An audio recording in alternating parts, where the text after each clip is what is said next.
So guys, bali amoy ni ang crossing digdi sa diversion road going to Bacon. Dati guys, marami digdig na aksidente, pero niyan ayan o, pinugtaka na kay stoplight. Yan ang tama guys, kasi yung ekes na nilagay nila dyan sa gitna, bihira lang kaya nang nakasabot kung ano yan. Ini o, na ekes na iniligday.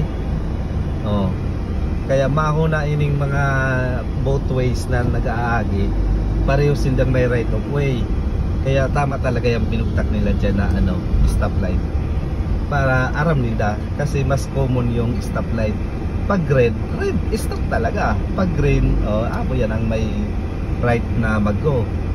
So good job sa mga ano bang nagawa niyan, DPWH o LTO. Yan, kung sino man, good job. Yan ang tama talaga.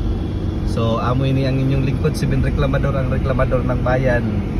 At follow me guys sa aking Facebook Live, YouTube, na Facebook Live, ay na Facebook, YouTube, at iba pang mga platform na mayroon tayo. Sige, ingat kayo. Good job.